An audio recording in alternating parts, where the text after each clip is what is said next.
Good morning! Welcome back to another video. You're right, I did say morning, not afternoon. Things we do for the YouTube page just to get some content, so I've come out early this morning.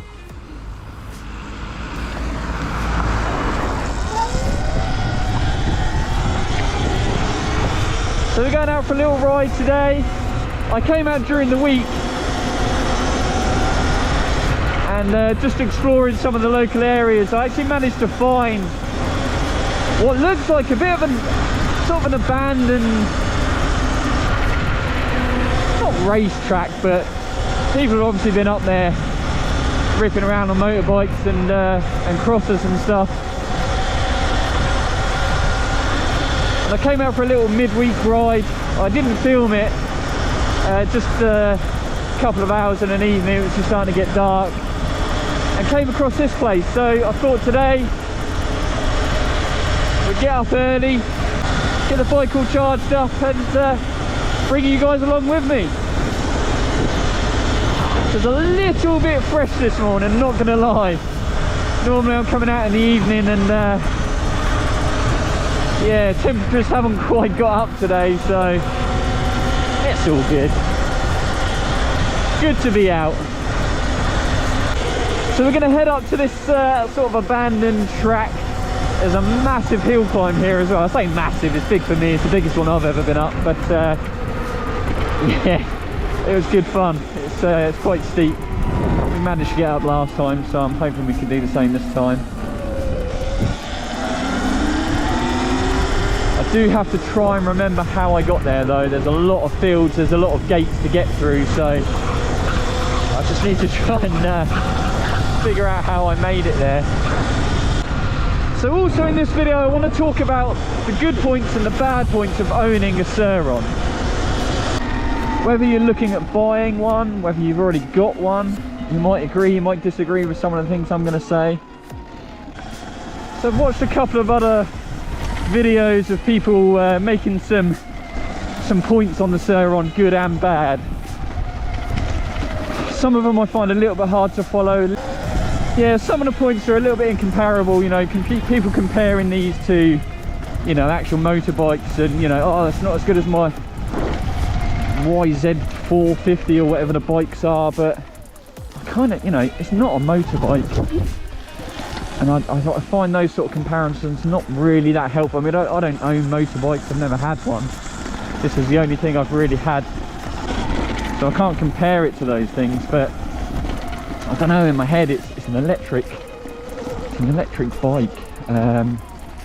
So I don't know, let me know if I'm wrong there, then I can hold my hands up. But all I'm going to be comparing this to is my experiences since I've owned this bike, the good bits, the bad bits, the bits I like, the bits that not so much. Oh, this trail's so cool. There's no one around as well because it's so early in the morning. Let's go through the bad bits first, and then we'll move on to the positive, the good bits. I don't know how I can say bad bits when I'm riding stuff like this. It's just massive smile on my face. It's just such good fun. So yeah, let's go bad bits. Number one, I guess number one has to be the price. They're not cheap. I mean, no electric bike is cheap. Even if you were to get an electric mountain bike, they're still not cheap. But for a toy that potentially can be taken off you at any minute by the police, it's quite an expense. I mean, I bought this one second hand. I didn't go brand new, so I didn't pay quite as much as you would if it was brand new. But it was still enough to dent the bank balance. So yeah, definitely my number one sort of downside to the bike is the price.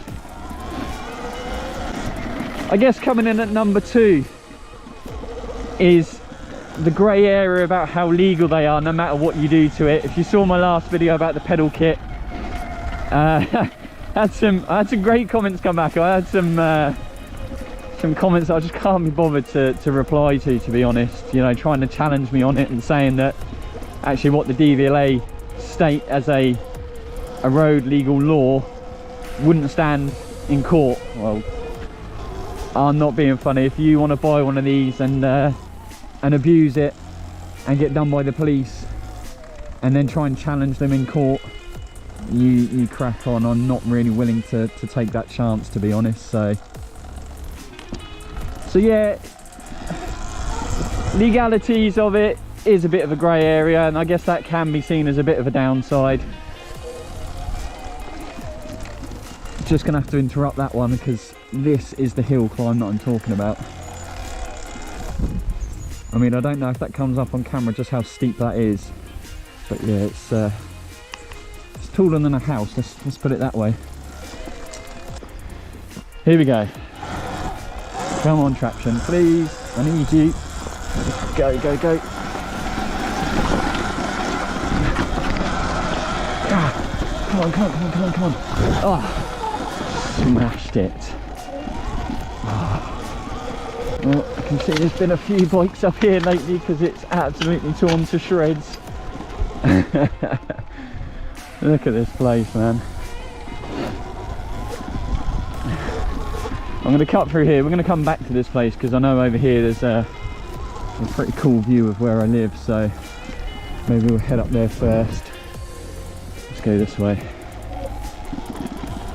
So sorry, a bit distracted with the hill climb, but yeah, so number 2, the legalities. Is it legal? Isn't it legal? Do you take the risk with it? Again, like I was saying, it's a lot of money to take that risk and potentially having it taken off you and crushed and seized and gone to court and all the rest of it. So I'd say that's probably going to be a slight negative. So moving on to number 3. Now you've got the bike, what's the next sort of bad bits that would come with it? So I've never really owned any other sort of bike like this, or motorbike, so sort of suspension and bits like that, again, I can't really compare it. For what I need this bike for, you know, I haven't broke my wrist yet, so to me suspension is holding up and doing everything I need it to do. I've got to say, there's not that many negatives really. Once you've actually got this thing, you've shelled the money out for it. Maintenance is pretty straightforward. I've said in all of my videos I'm not mechanically minded, but when I bought this thing the brakes were pretty dire and they did need bleeding. Simply just bought a bleed kit off of Amazon, couple of YouTube tutorials, and before you know it the brakes were bled and working as they should be. One big thing, and I don't see too many people that own these talk about, is the chain. The chain does need, I mean, I guess depending on where you're riding them, I mean, this is the sort of stuff I ride on, the chain does need oiling and maintaining every other ride. I mean, I guess you wouldn't have to, but it definitely runs a lot smoother when it is oiled and lubricated. So again, such a simple thing. Having said that about the brakes, I'd probably say that again is a negative to the bike. The brakes aren't all that. I mean, I bleed mine every couple of weeks. I have replaced the pads to the Shimano pads. They were great to start with, but very quickly have become quite spongy and soft. I've taken the brakes off, I've cleaned the pads, I've bled the brakes, and I do still find that they're just not up to scratch. Especially when you're doing speed on this thing, you want this thing to stop quick, and I just find it doesn't do that. Jump.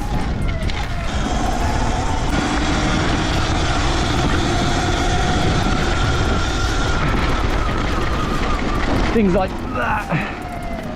Yeah, I mean it stops, but I'd like it to stop a lot quicker. So moving on from the brakes,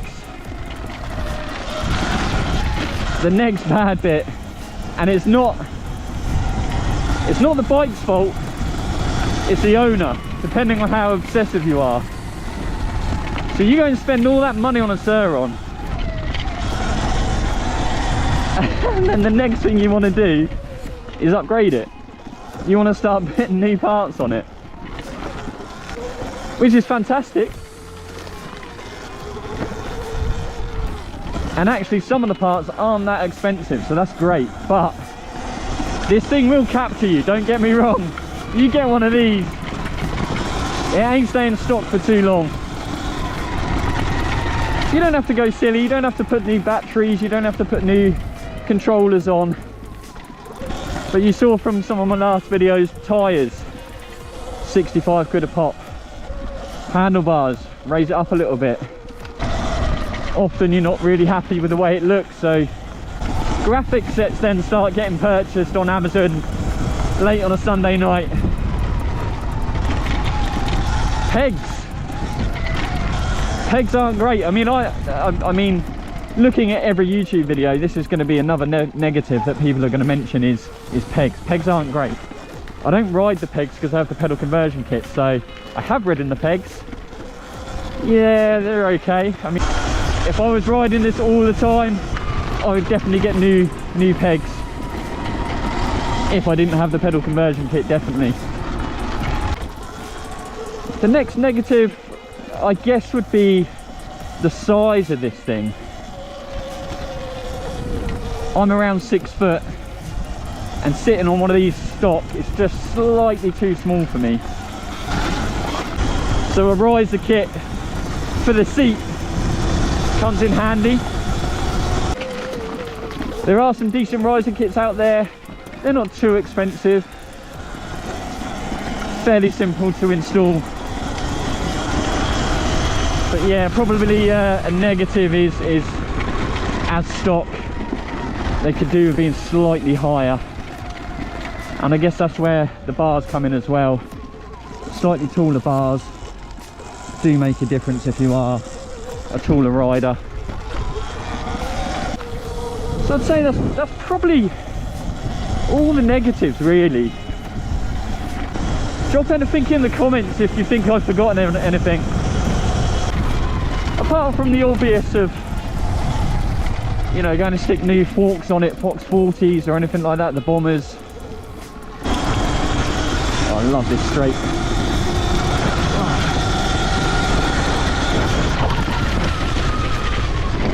There we go. So going on to the good bits about the Surron.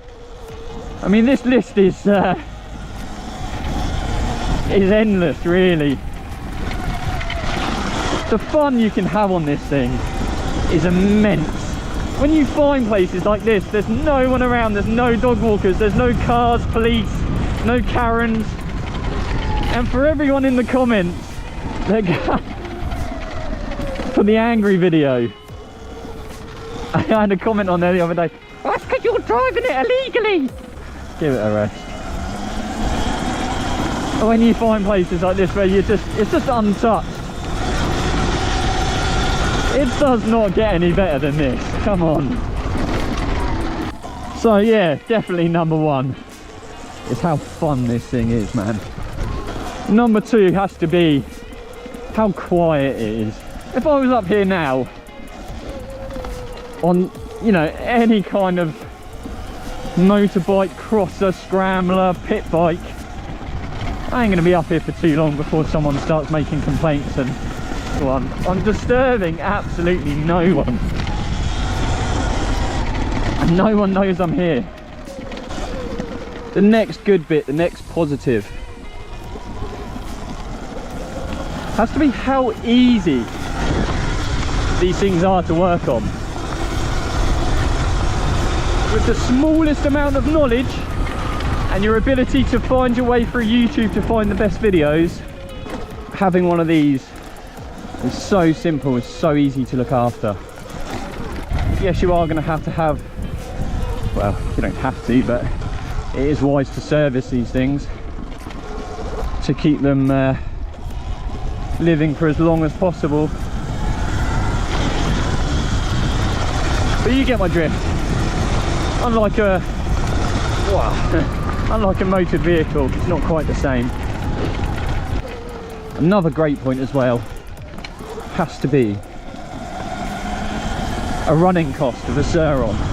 I know the cost of living is high right now, but to charge one of these for the range you're getting on it has to be one of the most efficient ways of having fun. It's got to be. Again, please don't come after me in these comments. These are my opinions, man. They're not facts. I know there's a lot of keyboard warriors out there on a Sunday afternoon. Nothing better to do than have a slate of people on YouTube, but come on. This is fun. This is fun. We're not here being serious. These are just my opinions. I'm making this content for a bit of a laugh, something to do, and hopefully entertain some of you. Another positive that I love about this bike is the weight of it. I have a pickup truck, and my plan for this video was actually to stick it in the back of the truck and ride up to some local trails not far from where I live. But it didn't open till 8 o'clock this morning, and kind of wanted to get out early so I didn't disturb anyone and have a rip and then get back for the family, spend the day with them. So my point is the weight of it. I can lift it in and out of that truck with ease, no real ramps necessary, and things like this, ripping through here, throwing them over these little jumps, just so nice and nimble, so light. So that's got to be a huge positive, man. What a find! It's just a playground for a Surron. It's starting to shred it up a little bit, but what a place. Maybe we'll have to have a little meet up, have a little get together with anyone watching this video that owns one of these, or any sort of e-bike, and you're sort of down the south coast way. Give me a shout. Maybe we could arrange something for a little ride out or something. I'm getting cocky now. This is where it goes wrong and I fall off.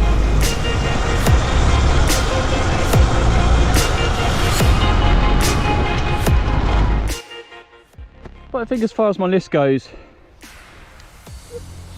surely the positives outweigh the negatives on these. If you can justify that price and you've got somewhere to ride, then this really is the ultimate thing, really. They look good, they're fast, easy to maintain. I know we're going to have mixed opinions in the comments section about how good they are, or I get it every single video. You can tell who's in the community, who rides one, who loves them, and who's just a Karen out there tapping away on a Sunday night, just giving people absolute shit. Go follow me on Instagram as well, South Coast Surron. Speaking to loads of guys now on there, from everything from where to ride, how to ride, upgrades, experiences of where they've been and who they've met. And it is literally, honestly, if you're thinking about getting one of these, like, do it, man. Like, get on Instagram, have a chat to people, because everyone that owns one of these are just nothing but nice. We all understand, we all get it, we've all got a passion for it. Like, you can reach out to people, they're just humans. And it's been really nice. Like, you know, I've never had a following in anything at all, and I wouldn't even say I've got a huge following at all. I think we're up to maybe 60 subscribers and 250 followers on Instagram, but to me that's just blown my mind, man. That's so cool. From literally buying this thing 2-3 months ago to now having made some really good contacts and just some really cool people to chat to. So yeah, if you really are thinking about getting one of these, like, pull the trigger on it, man. That's just great, as long as you can afford it. Don't get yourself in debt or anything. But well, we went off on a bit of a tangent there, went off from my list of the positives, but one of the biggest positives of this thing is the speed of it. It's just, even in stock, I've done nothing to this bike apart from a rear tyre that's going to affect the performance in this sort of terrain, and it's just so torquey. So that kind of wraps up my good points and my bad points of the Surron. Again, these are my opinions. They're not gospel, they're not factual, but these are just the things I really love and don't love about it. But yeah, hit that like button, hit that subscribe button, and I will see you. Whoa. Oh, that was nearly disaster.